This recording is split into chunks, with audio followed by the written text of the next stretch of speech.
Hey traders, Jason here with Day Trading Fearless. Welcome back to my channel. If you're new, welcome. Make sure you guys hit the like button and subscribe. And this is the weekly watch list for December 27th, 2021 2021.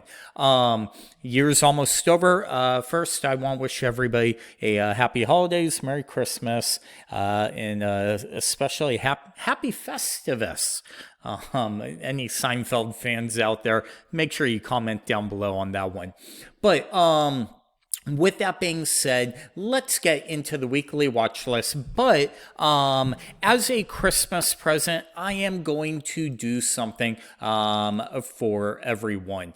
And that is not what I want to do. So I want to give you guys the weekly trade zones for this week. This is what it looks like, okay? The reason there's not a ton of open gaps or VPOCs is because we rolled over the new contract.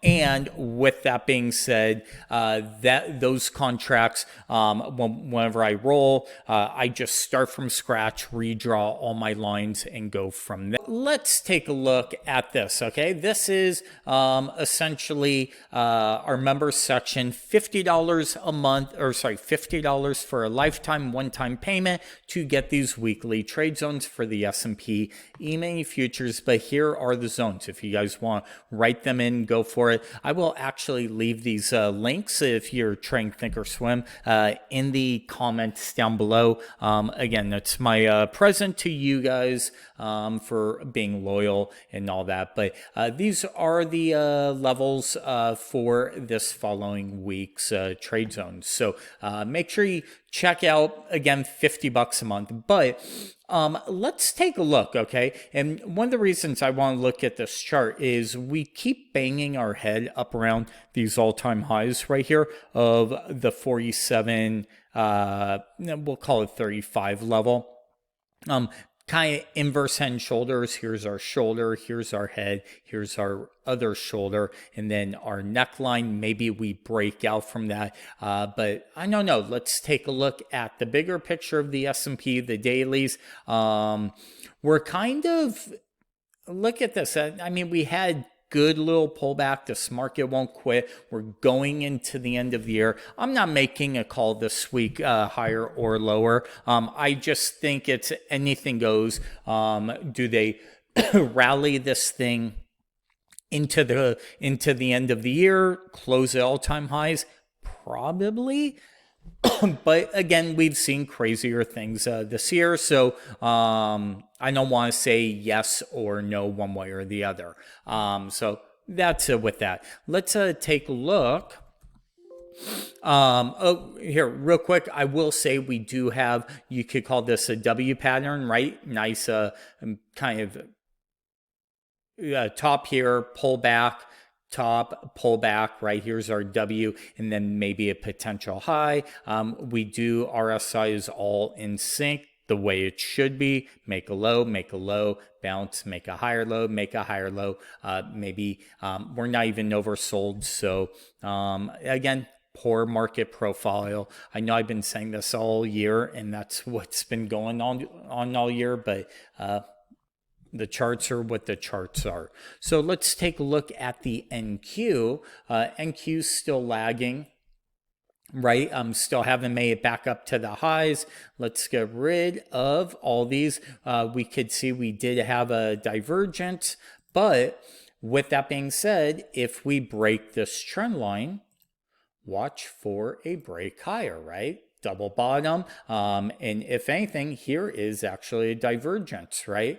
Here it's a double bottom here, but we actually made a lower low. So divergence here, maybe that pushes it in going into the end of the year next week. So just something that's going on. Let's take a look at crude oil.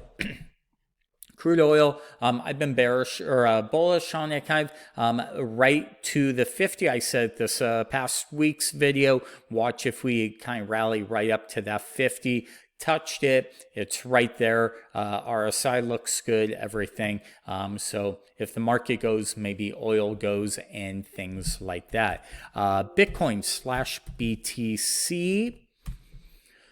Bitcoin kind of found a nice little base right at the high volume node right here. Okay, and we've just kind of been churning, bouncing around. Maybe it pulls back a little bit to fill in this 48,000 level. RSI, again, maybe they push this guy higher. We're kind of sitting. I would say here's one trend line, but we now have a new trend line, so maybe we ping pong in between this this week, or do the bulls come out and take this thing higher? No, we'll see. Gold, GLD, kind of head and shoulders, neckline, but who knows? Churn. Think of it this way: it's just one big chop fest. Nothing on gold, silver, same exact thing, head and shoulders, but a big chop fest. Who knows where that is going? AAPL. So with Apple, let's clean up this. Kind of all-time highs, pulled back. We had the divergence with the pullback, and now potentially going back up. I've been looking at calls in this thing.